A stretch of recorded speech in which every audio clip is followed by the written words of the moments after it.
means that if you have an input to a linear amplifier, okay, LA, the output is of the same form as the input. Okay, so for example, if it is a sinusoidal signal, the output will be the same sinusoidal signal, except it might get multiplied by a certain constant k, which is greater than 1. Okay, so it might amplify the amplitude, but the spectrum stays the same. So the waveform is preserved. Okay, I mean, it doesn't mean that it's the sinusoid only. Even if you apply any arbitrary waveform, okay, let's say it's a sawtooth waveform or a square waveform, the output is the same sawtooth-like waveform, except that it gets multiplied, or the amplitude is decreased or increased. The waveform stays the same. Okay, the waveform is the exact replica of the input, except that the amplitude is changed. All right, so the spectrum or the bandwidth or the range of frequencies that is contained in a signal, they not change. Okay, so we're going to talk about under linear power amplifiers. We'll talk about class A amplifiers, in which the transistor is on. It takes the supply. I mean, the biasing current is always there, even if there is no input signal. Okay, so it turns out that such amplifiers have low efficiency. So a better alternate is to in linear amplifiers we have class B amplifiers. Okay, we'll talk about them in later videos. So we have class B amplifiers. Then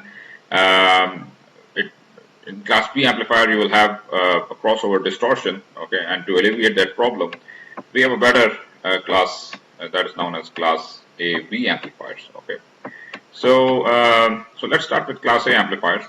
And over here, you see that we have a single transistor in this figure. We have a single transistor, and we have two power supplies. Okay, so V positive and V negative. These two figures are equivalent, and they are drawn in two different ways. You see, V positive is just biasing the collector. It's connected to the collector terminal of the transistor, and at the emitter we have the load. Okay, so it's a common collector configuration. Okay, it's a common collector configuration, and this is the base. All right, so we have a single transistor. We have two loops, right, and we have two supplies. So the reason for having two supplies is that your load voltage at RL is going to be having, I mean, it can take both positive or negative swings, and how much negative it can take is going to depend on the V negative supply. Okay, it's going to pull down the swing, right? So that's why it's there. So how much negative swing or positive will be, it's the transistor that's going to allow how much swing, output swing will be there. So it's like a tug of war between the transistor and the negative supply over here. So this is a two-loop circuit shown in the figure below with a single transistor. If the amplifier must supply output voltages of either polarity and must also handle arbitrary waveforms as opposed to only AC waveforms whose average DC is 0, just like sinusoidal signals, it will require a circuit with two power supplies. Okay, so in order to create both positive and negative swings, we are having two supplies over here, as you can see in the circuit. So RB over here in this circuit pulls the output towards the negative supply as much as the transistor allows. So the output voltage on the load is determined by a tug of war between RB and the transistor. Now, if you make V negative as minus 2 V positive, twice of this, and RB is the same value as RL, then you can show by, I mean, you can carry out the analysis, and you can see that the maximum negative swing will be equal to the maximum positive swing. And these are the so-called maximum amplitude or swing conditions. Okay, so this is the maximum amplitude or maximum swing condition. So let's write maximum swing conditions, in which you are going to have both the positive and negative swings of the load voltage are going to be the same if these conditions are met. Okay, but however, on the other side, you see that this is still the same common collector configuration. So you don't have, even if you apply an input signal over here at the base, you don't have much of a voltage gain unless you employ a common emitter configuration on the other hand. This configuration is also known as emitter follower. So it's going to follow at the emitter whatever is the output at the load, I mean, it's going to follow whatever is the input. It depends on the input, right? It's going to follow the input. So you see, if you're going to draw the AC equivalent circuit, then you can forget about the DC supplies. Okay, you take them out of the circuit. The collector is common. Okay, so let's start with the input signal. Let's say we have an input signal over here, and then this goes into the base of the transistor. This is the base terminal. Then we are going to have, let's say, collector current, which can be written as beta IB. Okay, IB is the current in the base. Okay, so that's your IB, and collector terminal is grounded. It can be seen because you have killed the DC source over here. Okay, so the collector terminal is grounded. Between base and emitter, there is a small internal resistance RE. Okay, so if you recall in RE models, RE is a small resistance which is given as 26 millivolts divided by the DC emitter current IE. Okay, it turns out to be a very small resistance, but it's there. You have to include its effect in the large signal model. So in the AC equivalent model. So okay, then at the emitter side, you have two resistances. It's going to come in parallel, so you have to take the V negative supply out as well. So there are two resistances which can be collected together in a parallel fashion. So you have RB, and then you have another branch RL, right? RL, and this is your output load voltage. This is your AC load voltage VL. Okay, in response to the input. So why I'm saying that in common collector configuration you have, I mean, the load voltage is going to follow what the input voltage is. You see, this is the input voltage. Okay, this is the input supplied voltage, AC voltage. There are no DC voltages. This is an AC signal model, and we are dealing with the AC voltages and currents only. So, you see, let's first write down what this input voltage is. You see, this node is, I mean, this input voltage is around this current source. Okay, so well, what you can do is you have this emitter current, right, which is flowing down the emitter terminal, and you can write down the potential drops across this loop, right, to find out what this input voltage is. So, well, that can be written as IE. The current flows through the small resistance RE, okay, and then you have to add it to the parallel combination of RB parallel RL, okay. It's the same node, so you can collect them together. So this is your input voltage. The output load voltage is, well, if you can combine them again, so it becomes IE. It's not an open circuit voltage gain that we are referring to. We are referring to the loaded voltage gain. That is, we are considering the effect of the load as well as the circuit is drawn. Okay, so that's IE into RB parallel RL. Okay, and this is the loaded gain we are going to look at. So the gain, the voltage gain, and I must say this is the loaded gain, not an open circuit gain, that is equal to VL divided by Vin. Okay, and you can see that this comes out to be, well, IE is going to cancel from both ends, and what we are left with is the parallel combination of RB parallel RL in the numerator, and then in the denominator it's just the RE that is adding up, right, to RB parallel RL. So this is RE plus RB parallel RL. Okay, so in this way you can see that for small RE, okay, if you can ignore RE, I mean, if RE is small, if RE is small compared to RB parallel RL, you can ignore that and you can say that okay, the gain is approximately equal to unity. It's around 1. Okay, it could be 98%, 95%. So in that sense, the load voltage is going to follow whatever you have at the input voltage. So the common collector configuration is not a great configuration to have a large voltage gain. Instead, you can go for a common emitter configuration. Okay, but common emitter configuration might introduce it does introduces the phase reversal. Okay, the voltage gain is high, but there is a phase reversal between input and output. But for class A amplifiers, common emitter configuration can give you higher gains if required. Common collector configuration has its own merits. For example, it has a low output impedance and a high input impedance, right? Its input impedance, Z in, if you consider it from here, is high, okay? And you can show this by using this AC signal model, okay? So this is the output impedance. Output impedance is low, so it can be used as a voltage buffer, okay?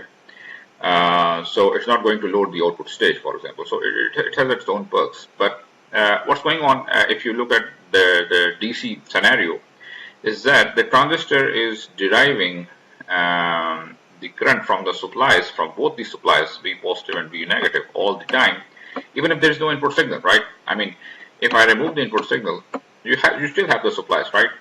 So these biased amplifiers, which draw the current from the supplies even when the input signal is 0, are known as class A amplifiers.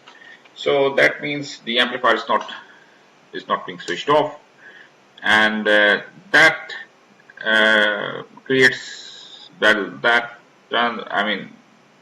this creates the problem that these amplifiers have lower efficiencies. Okay, so the maximum efficiency, for example, in this case is only 1 in 12. That's about 8.3%. Still less than 10%, and which is a very low efficiency. So they are commonly used wherever the low efficiency is not a problem, because the transistor is not being switched off. The transistor is always on. It's going to be drawing the power from both the supplies. So let's calculate the efficiency of class A amplifier shown below under the maximum swing conditions. That is, as we have considered, let's consider RB as equal to RL. So these two resistances are equal. Okay, and we assume that V positive is VDC and V negative is minus 2 VDC. Okay, so what we are interested is to calculate the power that is being derived by the transistor, and what is the power that is available at the load. Okay, so for example, if this is VL and we're assuming maximum swing conditions or maximum signal conditions, so the swing is limited by the power supply VDC. Okay, so it can take positive or negative, plus minus VDC. It swings like that. So under the maximum signal conditions, and under the condition that RB and RL are equal and negative supply is minus 2 VDC, which does guarantee the maximum signal conditions. So what we are interested is to find the input power that is being derived from both the sources, both the supplies, and let's compare that with the output power PL, which is available at the load. Okay, so let's see what the efficiency is under maximum signal conditions. So the first thing is that you can notice that the current, emitter current, IE, it's going to bifurcate itself in two branches. So there will be a load current, IL, and then you are going to have another current, IB, which is going to flow down the resistor RB in this direction.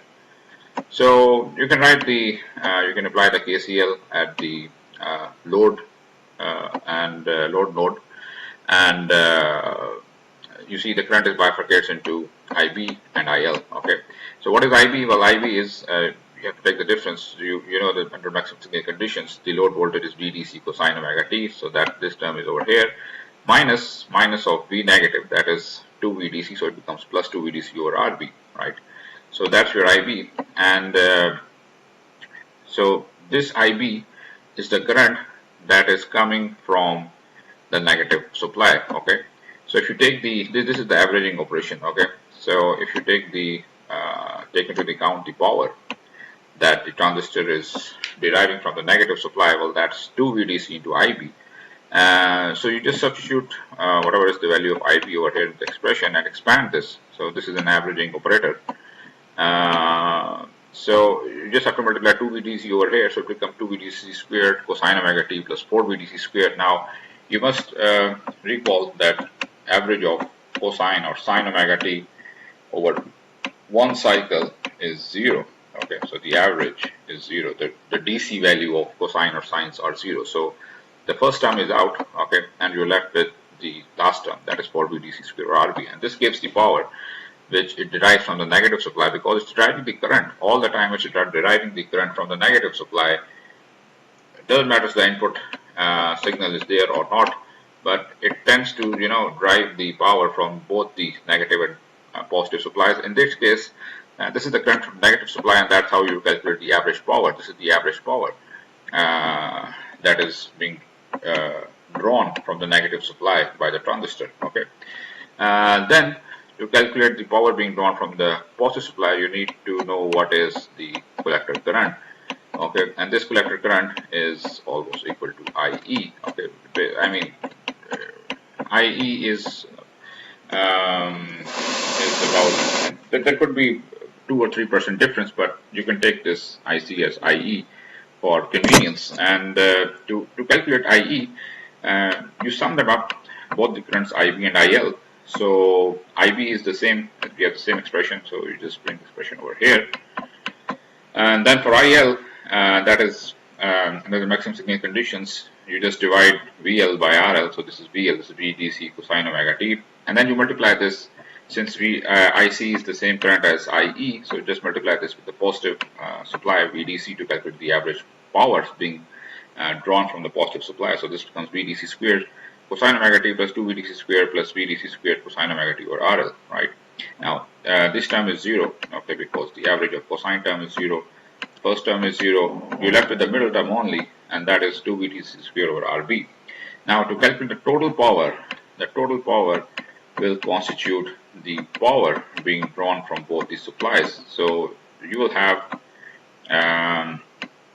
the power from the positive supply, and you have to add up this. You have to add this to power being supplied by the negative battery. Okay, so two supplies are there, positive and negative.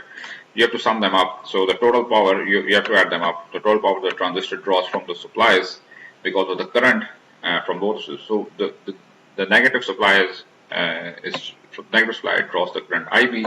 From the positive supply, it draws the current IC, which is approximately equal to IE. Okay, so you sum them up, and this is the power. This is the power of the transistor. It's the total power, that is the input to the transistor from both the supplies, positive and negative.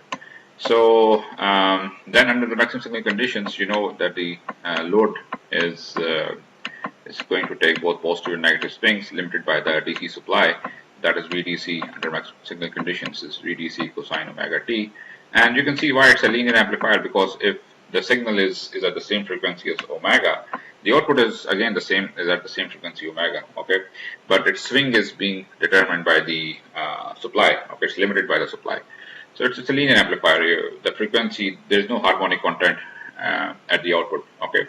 So what you do is, to calculate the average power at the output, it's VL square over RL, right? So that's VL square over RL. And then you take the average, okay? The average of cosine square omega t is half, okay? Why it's half? Well, it's not difficult to see. You see cosine of, for example, 2 theta is twice cosine squared theta minus 1. And if you just rearrange these terms, you'll find out that the average, okay, so it's twice cosine squared theta minus 1. So cosine can be written as cosine 2 theta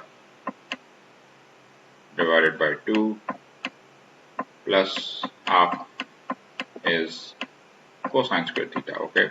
Now if you take the average of both sides, the left hand side and the right hand side of this equation, it turns out, okay, let's take the average. So let's take the average. So the average of first term is 0. This is a cosine function, and you're left with half only. So it turns out that the average of cosine squared theta, or sine squared theta, you can show that for sine squared theta as well, is half, okay, 1 by 2. That's the DC value, okay. So you replace this by the DC value, so it becomes VDC square over 2RL, okay.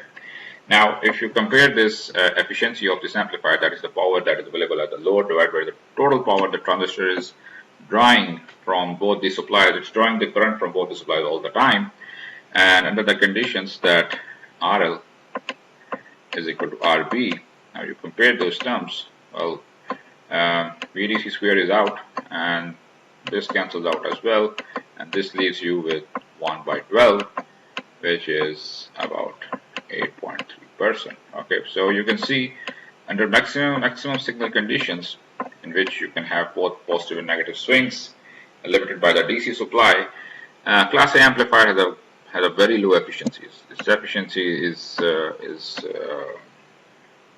less than 10%, right, over here under maximum signal conditions.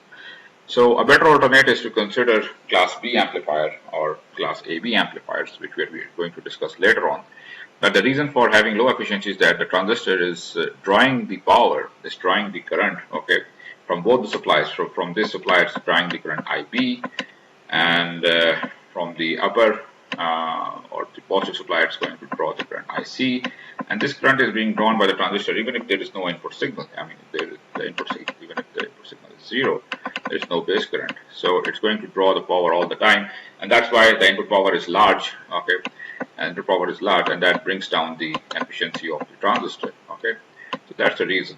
So that's all. But the circuit is a very simple one. Okay, you can, if you need to, if you're interested in having more gain, well, you can employ, for example, as I've already mentioned, you can use a common emitter configuration. This is a common collector configuration, but a common emitter configuration is going to give you more voltage gain. Okay. Okay, but even with the common emitter configuration, you are going to have lower efficiency because it's still a Class A amplifier, right? So, all right, that's all.